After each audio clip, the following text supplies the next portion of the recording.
अब अश्विन और अनुज ने एक बार फिर एक दूसरे को कुटिल मुस्कान दी और उन दोनों ने यश और करण को ऑल द बेस्ट कहा तो जवाब में उन्होंने भी सिर हिला दिया और अब वे लोग ट्रेन के चलने की आवाज सुनकर ट्रेन के अंदर जाने लगे। सब एक ही गेट से चढ़ते हुए साधारण यात्री की तरह अपने अपने डिब्बे की तरफ बढ़ गए।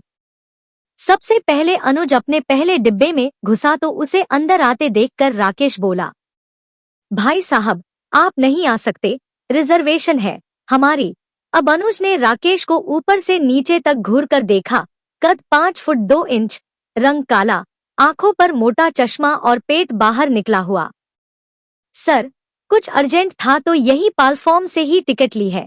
यह सुनकर राकेश ने मुंह बिचका लिया और वह उसके 10 साल के बच्चे के साथ वाली सीट पर बैठ गया। अब उसकी नजर उसकी बीवी पर गई जो उसे ही देखी जा रही है, अपने पति जितना कद, बालों को जूड़े में ठूसा हुआ, रंग सांवला पर हाँ उसकी तरह मोटी नहीं है।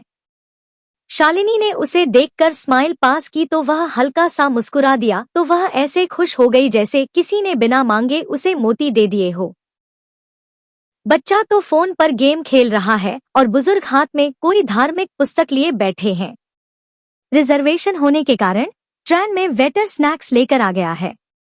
वेटर ने वहां बने टेबल पर कॉफी और पकोड़े रखे तो शालिनी बोल पड़ी, मैं तो घर से भी गोभी के पकोड़े बनाकर लाई हूँ। अब वह पकोड़े निकालकर सबको देने लगी तो उसने टिफिन अनुज की तरफ भी बढ़ा दिया। शालिनी का चेहरा बता रहा है कि उसने अनुज जैसा हैंडसम लड़का शायद जिंदगी में पहली बार देखा है। अनुज ने पकौड़े लेने से मना किया तो वह बार बार उसे लेने के लिए कहने लगी तो उसने मजबूरन एक पकोड़ा उठा लाया। ट्रेन अपनी गति से चलती जा रही है।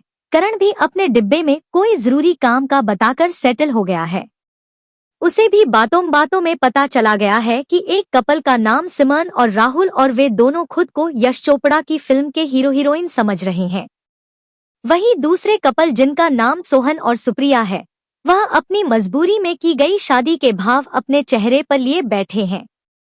अश्विन अपनी सीट पर बैठा सभी को बड़ी गौर से देख रहा है।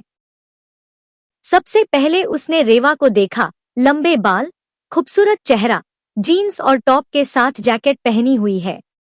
वह एक अंग्रेजी नावेल पढ़ रही है। फिर उसकी नजर रेहान पर गई, बालों में एक छोटी सी चोटी और एक हैंडसम चेहरा, लंबा कद और जीन्स और शर्ट के साथ जैकेट पहने वह अपने टैब की तरफ देख रहा है और बीच बीच में उसकी नजर रेवा पर भी चली जाती है तो उसके चेहरे पर मुस्कान आ जाती है। बाकी सबका पहनावा भी रेहान से मिलता जुलता है, बस राजीव को छोड़कर। बिजनेस सूट पहने वह शक्ल से काफी सीरियस लग रहा है, जैसे उसके मन में कुछ चल रहा हो। नंदिश अपने फोन पर किसी से लगातार चैटिंग करता दिख रहा है। देवेन वेटर के लाए पकोड़े और स्प्रिंग रोल खाने में बिजी है और समर फोन पर ही कोई ईमेल टाइप करता नजर आ रहा है। अब राकेश ने अनुज से पूछा, वैसे आपने बताया नहीं, क्या अर्जेंट काम था जिसकी वजह से आप हमारे डिब्बे में घुस आए? जी मेरी फैमिली में कोई बीमार है, मुझे उसे देखने जाना है, उसने आराम से जवाब देते हुए राकेश की तरफ देखा तो वह हमदर्दी जताते हुए बोला, मुझे बताएं, मैं क्लर्क होने के साथ साथ एक वैद्य भी हूँ। आप मेरा कार्ड रखिए, मुझे सभी उपचार करने आते हैं। मलेरिया, दिमागी बुखार, कोई फोड़े फुंसी, बाल तोड़, बवासीर, कोई गुप्त रोग या यौन संबंध में परेशानी। यह कहते हुए उसने अनुज को हल्की सी आंख मारी तो उसने उसका कार्ड पकड़ते हुए मुंह बना लिया। वैसे दिल्ली में कब से है आप? अनुज ने बात का टॉपिक बदलते हुए पूछा। पैदा ही यही हुए हैं, मेरी वाइफ नवोदय स्कूल में म्यूजिक की टीचर है, बहुत अच्छा गाती है। शालिनी यह सुनकर शर्मा गई और फिर अपने बालों को जुड़े से आजाद करते हुए बोली, आप सुनेंगे? जी नहीं, मेरा इंटरेस्ट नहीं है। उसकी नजर राकेश के दिए कार्ड पर है। अरे भाई साहब सुन ले, अभी 2.5 घंटे पड़े हैं। ओह गॉड, दोनों पागल है, उसने मन ही मन कहा। अब शालिनी ने अपनी जुल्फों को चेहरे पर से हटाते हुए गाना शुरू कर दिया। कभी कभी मेरे दिल में ख्याल आता है कि जैसे तुझको बनाया गया है मेरे लिए, तू अब से पहले सितारों में बस रही थी, कहीं तुझे ज़मीं पे बुलाया गया है मेरे लिए। कभी कभी मेरे दिल में ख्याल आता है अनुज ने देखा कि उसका पति तो उसका गाना ऐसे एंजॉय कर रहा था कि जैसे उसके गले से लता जी के सुर निकल रहे हो, पर उसके ससुर ने तो गाना शुरू होते ही आंखें बंद कर ली और बच्चा अभी भी मोबाइल में व्यस्त है। अब शालिनी ने गाना गाते हुए अनुज को ऐसे देखा जैसे वह इस गाने में उसके और खुद के होने की कल्पना कर रही हो। यही सोचते हुए वह गीत की आगे की पंक्तियां गाने लगी। कभी कभी मेरे दिल में ख्याल आता है कि जैसे बजती है शहनाइयां सी राहों में, सुहाग रात है घूंघट उठा रहा हूँ मैं, सिमट रही है तू शर्मा के अपनी बाहों में। कभी कभी मेरे दिल में ख्याल आता है, कभी कभी मेरे दिल में ख्याल आता है। बहू आज के लिए इतना काफी है, उसके ससुर ने कहा तो वह चुप हो गई और तारीफ सुनने के लिए अनुज की तरफ देखने लगी। Very nice. वैसे अंकल जी क्या करते हैं? बेटा मैं PWD से रिटायर हूँ। राकेश के पापा रामलाल ने राकेश के बोलने से पहले ही जवाब दिया। अब अनुज ने कुछ सोचते हुए पूछा, अंकल आप किसी रतन मेहरा को जानते हैं? उन्होंने भी दिमाग पर जोर देते हुए कहा, हाँ मेरा जूनियर था, अच्छा आदमी है। उसके बेटे अमन के बारे में सुनकर बहुत बुरा लगा। अच्छा खासा जवान लड़का, इतनी कम उम्र में भगवान को प्यारा हो गया। पता नहीं कौन है वो सीरियल किलर जो निर्दोष लोगों को मार रहा है। अंकल जी, यह रतन मेहरा के कोई दुश्मन का काम भी तो हो सकता है। अनुज ने रतन के बारे में और जानने की कोशिश की, हालांकि वह पहले ही अमन की फैमिली का बैकग्राउंड चेक करवा चुका है। नहीं बेटा, मुझे तो नहीं लगता, शरीफ आदमी है, एक तनख्वाह खाता है और क्या। अनुज को उनसे ऐसे ही जवाब की उम्मीद थी। वैसे तुम कैसे जानते हो? रामलाल ने अब अपने हाथ में पकड़ी धार्मिक किताब को अपने थैले में रखते हुए अनुज से पूछा। मैं उनसे एक फैमिली फंक्शन में मिला था, अनुज ने सफाई दी। वैसे भाई साहब, मैं उस किलर को पकड़ने में पुलिस की मदद कर सकता हूं, पर मैं करूंगा नहीं। अब अनुज राकेश के अचानक से गंभीर हुए चेहरे की तरफ देखकर सोचने लगा, यह भी कोई छुपा रुस्तम लगता है जो बेवकूफ बनने का नाटक कर रहा है। अनुज ने अब राकेश के चेहरे की ओर देखते हुए कहा, क्या आपको कुछ पता है या आपके पास ऐसा कुछ है जो पुलिस की मदद कर सकता है? राकेश ने भी कुछ सोचते हुए जवाब दिया, हाँ है, पर मैं पुलिस को क्यों बताऊं? क्या पता वो किलर मेरे पीछे पड़ जाए। आखिर मेरी इतनी खूबसूरत बीवी है। यह कहते हुए उसकी नजर अपनी बीवी शालिनी पर गई तो वह शर्माने लगी। यह देखकर अनुज ने मन ही मन कहा, हाँ तुझसे तो दिखने में बेटर ही है। राकेश का बोलना जारी है, एक बच्चा है, एक पिता है, कहीं उस पागल आदमी ने उन्हें कुछ कर दिया तो। राकेश के यह बोलते ही अनुज ने उससे नरम लहजे में कहा, ठीक है, आप मुझे बता दीजिए, मैं तो एक मुसाफिर हूँ, सुनकर भूल जाऊंगा। राकेश ने अब फिर से सोचते हुए कहा, भाई साहब पहले अपना नाम तो बताएं। मेरा नाम अनुज है, मेरा कपड़ों का बिजनेस है। ठीक है, आप कहते हैं तो बता देता हूँ। क्यों पिताजी? रामलाल ने भी हाँ में सिर हिला दिया। देखिए 6 दिसंबर की रात एक आदमी मेरी दुकान पर दवाई लेने आया था। वह फोन पर कह रहा था वो बेवफा थी, छोड़कर चली गई। हाँ हाँ सुन रहा हूँ, अब 2 को तो मार चुका हूँ, कल तीसरे की बारी है। यह सुनकर मेरे कान खड़े हो गए और फिर अगले दिन अमन के कत्ल की खबर न्यूज में फ्लैश होने लगी। कौन था वह आदमी? कुछ नाम पता है उसका? यही तो मैंने समझदारी दिखा दी।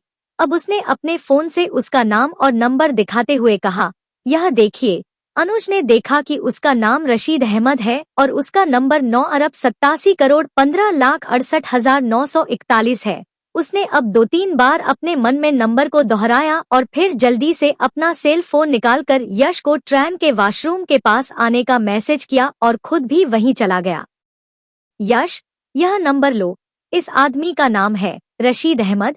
वैसे मुझे इस जोकर राकेश से कुछ ज्यादा उम्मीद तो नहीं है, पर फिर भी चेक करो यह कौन है और 7 दिसंबर की रात कहाँ था, ये सब पता करो। उसके यह कहते ही यश ने जल्दी से यह नंबर सब इंस्पेक्टर रौनक को भेज दिया, जो इस समय दिल्ली में है, जहां अनुज डिब्बे के साथी पैसेंजर से खबर लेने में मशगूल है। वहीं करण भी कुछ इसी तरह से अपना वक्त गुजार रहा है। सिमरन और राहुल को किसी न किसी बात पर एक दूसरे को किस करते देखकर सोहन ने धीरे से करण को कहा, इन्हें देखो कैसे नई शादी का मजा ले रहे हैं। एक मुझे देखो, 30 का था तो मेरी भी लव मैरिज हो रही थी, पर बेवफा ने शादी के 1 हफ्ते पहले कहा मुझे अब किसी और से प्यार हो गया है, इसीलिए सॉरी, मैं तुम्हारे साथ 7 फेरे नहीं ले सकती। बस एक सॉरी कहकर बात खत्म कर दी। आप मानोगे नहीं, पूरे 2 साल में डिप्रेशन में रहा और फिर शादी होते होते 39 का हो गया और शादी होते ही एक बच्चा। अब शादी को पूरे 5 साल हुए हैं और जिंदगी में सब खत्म।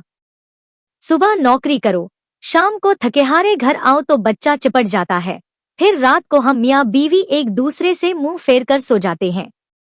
अब तो ना जिंदगी में रास है और ना रोमांस है। उसकी आवाज में कुंठा और निराशा के स्वर है। अब सोहन कुछ सोचते हुए बोला, कभी कभी मैं सोचता हूँ यह सीरियल किलर 10 साल पहले होता तो उस बेवफा को सॉरी का मतलब बताता। उसने गुस्से में कहा तो करण ने उसे समझाते हुए कहा, ऐसे सीरियल किलर को हल्के में नहीं लेना चाहिए, यह जो हो रहा है वो एक सीरियस क्राइम है। उसकी बात को सिमरन ने भी सुन लिया। अरे, इस सीरियल किलर से डरने वाली क्या बात है, मुझे देख लो। 1 साल पहले मेरी शादी मेरे पापा के फ्रेंड के बेटे से हो रही थी, पर एक दिन एक ट्रिप में मैं राहुल से मिली और उस लड़के को शादी से कुछ दिन पहले मना कर दिया। हालांकि मुझे वो पसंद था, वो भी मुझसे प्यार करता था, पर सच्चा प्यार सिर्फ राहुल से मिला। यह कहकर उसने राहुल के गाल को चूम लिया और सोहन ने सिमरन को इतनी बुरी तरह घूरा कि अभी उसे जान से मार देगा। उसके यह खतरनाक हाव भाव करण ने भी देख लिए थे। तुम्हारी किस्मत अच्छी है क्योंकि यह सीरियल किलर पिछले 4 महीने से एक्टिव है, सुप्रिया ने अपने 5 साल के बच्चे मोनू को सुलाते हुए कहा तो सिमरन लापरवाही से बोली, मैं नहीं डरती किसी किलर से। काश वो किलर इस ट्रेन में इस लड़की को बताए कि बेवफाई क्या होती है, सोहन ने धीरे से कहा, पर करण न सुन लिया और सोहन के कंधे पर हाथ रखकर बोला, अपने इमोशंस पर कंट्रोल करना सीखो। मालपुरा स्टेशन आ चुका है और राकेश की फैमिली अनुज को फिर मिलने का कहकर उससे अलविदा लेकर चली गई है। अब खाली पड़े डिब्बे में बैठा अनुज ट्रेन की छत को देख रहा है। अब उसे अश्विन का मैसेज आया और वह ट्रेन में बने दाईं तरफ के वॉशरूम में जाने लगा जो पहले डिब्बे के पास बना हुआ है। वहां करण, यश और अश्विन पहले से मौजूद है। उसने अनुज को देखते ही पूछा, तू क्यों नहीं मालपुरा उतरा? कोमल अपनी कजिन के साथ किसी मॉल में मूवी एंजॉय कर रही है, फेसबुक पर अपडेट किया है, उसने मुंह बनाते हुए कहा। उसके बोलते ही यश बोल पड़ा, सर रौनक ने बताया कि रशीद अहमद की बीवी ने उसे छोड़कर किसी और से शादी कर ली है और वह उस रात अपने 5 बच्चों के साथ घर पर ही था और वह पेशे से कसाई है, इसीलिए किसी बकरे को मारने की बात कर रहा था। अनुज को हंसी आ गई। इसका मतलब उसकी बीवी बेवफा थी और उसे किसी बकरे को मारना था। ओह गॉड, मुझे लग और ही समझ बैठा होगा ही रहा था कि यह बेवकूफ कुछ। खैर अश्विन, मेरे डिब्बे में तो सब ऑल क्लियर है यार, किलर कम से कम इस डिब्बे में नहीं है और सम्राट तो हो नहीं सकता। सर मुझ सोहन पर संदेह है, पर अभी कुछ कहना सही नहीं होगा। वो सीरियल किलर का बड़ा फेवर कर रहा था। क्यों? अश्विन हैरान है। सर 10 साल पहले उसका खुद का दिल टूटा था, करण ने जवाब दिया। 10 साल बाद एक्टिव होने का कोई मतलब नहीं बनता, अनुज ने कहा तो अश्विन ने उसकी हाँ में हाँ मिलाई। सर फिर तो वो सिमरन और राहुल चुमो से है, उनके चांस नहीं है किलर या सम्राट होने के, करण ने अपनी बात खत्म की। अश्विन तेरे डिब्बे में क्या चल रहा है? अनुज ने पूछा। सब अपना लगे हुए हैं, कोई बात करने में इंटरेस्टेड ही नहीं है। बस वो रेहान उस लड़की रेवा से बात करने का मौका ढूंढ रहा है, पर ना वो मैडम मुझे लिफ्ट दे रही है और ना ही उसे, उसने भरते हुए कहा। क्यों बुरा लग रहा है? एक लड़की ने तुझे घास नहीं डाली? अश्विन, राणा घास नहीं मौस खाता है। यह कहते हुए उसके चेहरे पर एक शरारती मुस्कान आ गई। पर यार उस डिब्बे की खामोशी किसी आने वाले तूफान की ओर इशारा कर रही है। अश्विन ने यह कहा ही था कि तभी उन्हें ट्रेन के बाईं तरफ बने वॉशरूम से किसी के चिल्लाने की आवाज आई जो छठे डिब्बे के पास बना है।